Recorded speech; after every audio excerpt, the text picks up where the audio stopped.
بسم اللہ الرحمن الرحیم۔ السلام علیکم ورحمۃ اللہ وبرکاتہ۔ عزیز طلبہ، آج آثار السنن کا سبق نمبر 66 ہے اور ہم کتاب الصلاۃ پڑھ رہے تھے، اور کتاب الصلاۃ کا جو پہلا باب ہے باب المواقیت وہ مکمل ہوا، اور آج ہم باب ما جاء فی الظہر پڑھیں گے، یعنی وہ روایات جو ظہر کے بارے میں وارد ہوئی ہیں۔ اس میں ہم یہ مسئلہ پڑھیں گے کہ ظہر کی نماز کا وقت کیا ہے، کہاں سے شروع ہوتا ہے، اس کی ابتدا کیا ہے اور انتہا کیا ہے۔ اس باب کے تحت علامہ نحوی رحمہ اللہ تعالی نے 4 احادیث ذکر کی ہیں۔ آج کے سبق میں ہم احادیث کا ترجمہ اور تشریح اور وہی مسئلہ یعنی کہ ظہر کا وقت کہاں سے کہاں تک ہوتا ہے، اس کی ابتدا اور انتہا کیا ہے، اس مسئلے کی تفصیل پڑھیں گے۔ باب ما جاء فی الظہر، یہ باب ہے ان روایات کے بارے میں جو ظہر کے حوالے سے بیان ہوئی ہیں یا وارد ہوئی ہیں۔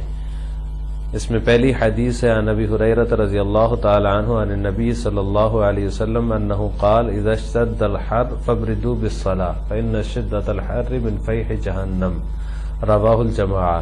ابو ہریرہ رضی اللہ تعالی عنہ سے روایت ہے، وہ فرماتے ہیں کہ رسول اللہ صلی اللہ علیہ وسلم نے فرمایا جب گرمی کی شدت زیادہ ہو فابردوا بالصلاة، تو فابردوا بالصلاة، نماز کو ٹھنڈا کر کے پڑھو۔ فإن شدۃ الحر من فیح جہنم، کیونکہ گرمی کی جو شدت ہے یہ جہنم کے جوش مارنے کی وجہ سے ہے۔ رواہ الجماعہ، اس کو محدثین کی ایک جماعت نے روایت کیا ہے۔ اس حدیث میں آپ صلی اللہ علیہ وسلم نے فرمایا فإن شدۃ الحر من فیح جہنم، گرمی کی شدت جو ہے وہ جہنم کے جوش مارنے کی وجہ سے ہے۔ تو اس پر ایک اشکال ہوتا ہے کہ اگر گرمی جہنم کی وجہ سے ہے، جہنم کے جوش مارنے کی وجہ سے، تو بیک وقت تمام عالم میں، تمام دنیا میں ہونی چاہیے۔ حالانکہ ایسا نہیں ہوتا، بعض جگہوں پہ گرمی ہوتی ہے، بعض جگہوں پہ سردی ہوتی ہے، ٹھنڈ ہوتی ہے، جیسا کہ مشاہدہ ہے۔ آپ دیکھ لیں جو امریکہ وغیرہ ہے یا دوسرے ممالک ہیں، وہاں ٹھنڈ پڑ رہی ہوتی ہے، اور یہاں جو ہے پاکستان میں، اور پاکستان میں بھی یہاں سندھ میں، اور یہاں زیادہ گرمی ہوتی ہے۔ تو اس کی کیا وجہ ہے؟ تو اس کا جواب یہ ہے کہ ہر چیز اپنے مرکز میں پہنچتی ہے پہلے، پھر وہاں سے وہ دوسری جگہ جو ہے منتقل ہوتی ہے۔ تو دنیا میں حرارت کا جو مرکز ہے، یعنی جو گرمی کا حرارت کا مرکز ہے، وہ سورج ہے۔ تو جہنم کی حرارت جب دنیا کی طرف آتی ہے تو پہلے وہ سورج کی طرف جاتی ہے، سورج اس کو اپنی طرف کھینچ لیتا ہے۔ پھر چونکہ سورج ایک ہی وقت میں بعض جگہوں کے قریب ہوتا ہے اور بعض سے دور ہوتا ہے، اور اس قرب اور بعد کی وجہ سے جو ہے وہ گرمی اور سردی ہوتی ہے۔ جہاں پہ سورج قریب ہوگا تو گرمی ہوگی، جہاں سے سورج دور ہوگا، دنیا کے جس حصے سے، زمین کے جس حصے سے سورج دور ہوگا تو وہاں پہ سردی ہوگی۔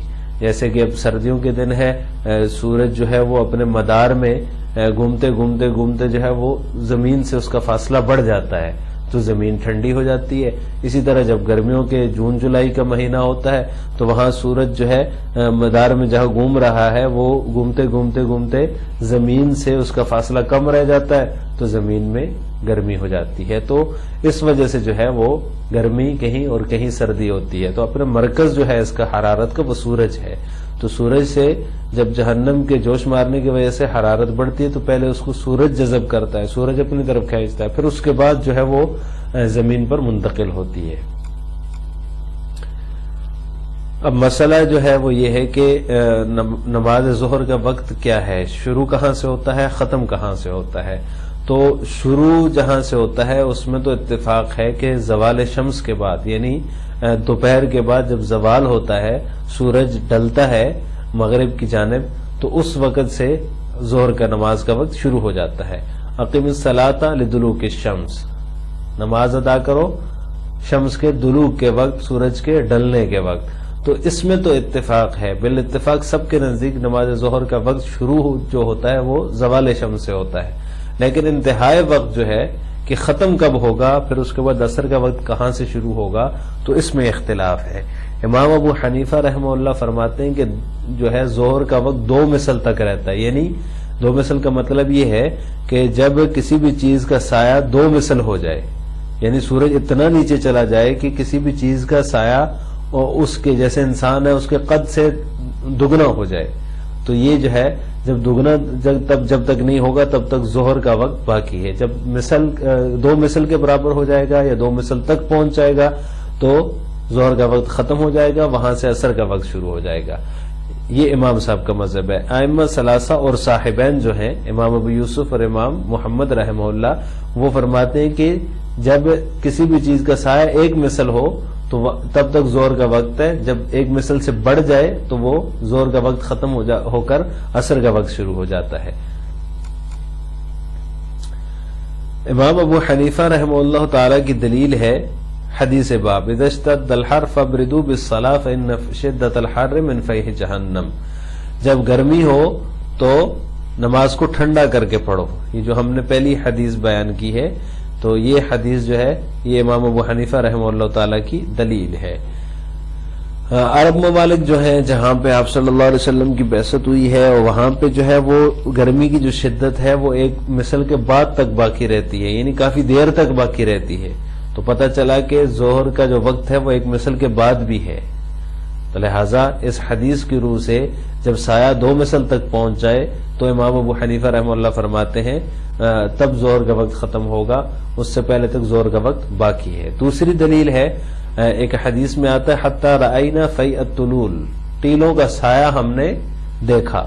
ٹیلے کا سایہ دیکھا، جب ٹیلے کا سایہ اس کے برابر ہو، یعنی جو ٹیلے ہوتے ہیں پہاڑ ہوتے ہیں ان کا سایہ جب اس کے برابر ہو تو کوئی چیز اگر سیدھی کھڑی کر دی جائے تو جو ہے اس چیز کا سایہ اس سے زیادہ ہوتا ہے. یعنی ٹیلوں کا سایہ جو ہے وہ ٹیلے کے برابر سایہ پڑ رہا تھا تو ظہر کا وقت ختم ہوا، عصر کی اذان کا وقت ہوا. اس میں یہ الفاظ ہیں حتی رأینا فیء الطلول، ہم نے ٹیلوں کا سایہ دیکھا. تو ٹیلے کا جو سایہ ہے وہ جب اس کے برابر ہو جائے ٹیلے کے، تو اگر کوئی چیز ہم وہاں سیدھی کھڑی کر لیں تو اس چیز کا سایہ جو ہوتا ہے وہ اس ٹیلے کے سایہ سے بڑھ جاتا ہے. مطلب ٹیلا تو سیدھا نہیں ہوتا بلکہ وہ تو ٹیڑھا میڑھا ہوتا ہے، کہیں سے اونچا ہے کہیں سے نیچے ہے. لیکن اگر ہم سیدھی کوئی چیز کھڑی کر دیں اس وقت جس وقت ٹیلوں کا سایہ برابر میں آتا ہے تو اس وقت اس چیز کا سایہ اس سے ڈبل ہو جاتا ہے، زیادہ ہو جاتا ہے. تو سایہ دو مثل کے قریب تھا.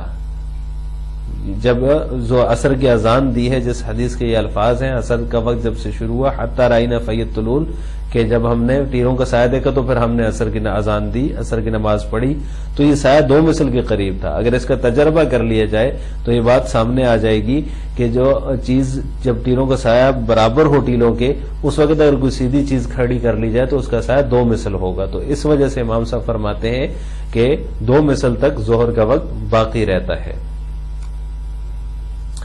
ائمہ ثلاثہ اور صاحبین کی دلیل جو ہے وہ امامت جبریل والی حدیث ہے جو کہ پہلے گزر چکی ہے. اس کے اندر ہے ثم صلی العصر حین کان ظل کل شیء مثلہ، پھر عصر کی نماز پڑھی جب ہر چیز کا سایہ اس کے مثل تھا، اس کے برابر تھا. تو اس حدیث کا جواب احناف امام ابو حنیفہ رحمہ اللہ تعالی کی طرف سے یہ دیا جاتا ہے کہ یہ حدیث اوقات صلاۃ میں مقدم ہے اور باقی جو احادیث ہیں جو اس کے علاوہ ہیں وہ مؤخر ہیں. تو لہٰذا یہ والی حدیث جو ہے امامت جبریل والی حدیث یہ دیگر احادیث سے جو اس کے بعد کی ہیں ان کی وجہ سے منسوخ ہوگی اور وہ احادیث ناسخ کہلائیں گی. تو لہٰذا یہ حدیث منسوخ ہے. آج کے سبق کا خلاصہ یہ ہے کہ ہم نے کتاب الصلاۃ باب ما جاء فی الظہر کے تحت جو 4 احادیث ہیں ان میں سے پہلی حدیث کا ترجمہ اور تشریح پڑھی ہے اور ایک فقہی مسئلے کی تفصیل پڑھی ہے کہ ظہر کا وقت کب ختم ہوتا ہے. ابتداء میں تو سب کا اتفاق ہے لیکن انتہائی وقت ظہر میں اختلاف ہے.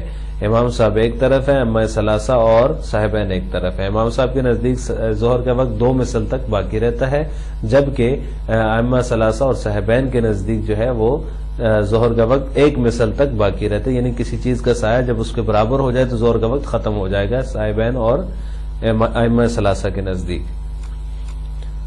آخر میں آپ سے 2 سوال ہیں. پہلا سوال یہ کہ ظہر کا ابتدائی وقت کیا ہے، یہ بھی آپ نے کمنٹ باکس میں بتانا ہے. نمبر 2 امام ابو حنیفہ رحمہ اللہ تعالیٰ کے ہاں ظہر کا انتہائی وقت کیا ہے، اس کا جواب آپ کمنٹ باکس میں دیں گے. السلام علیکم ورحمۃ اللہ وبرکاتہ.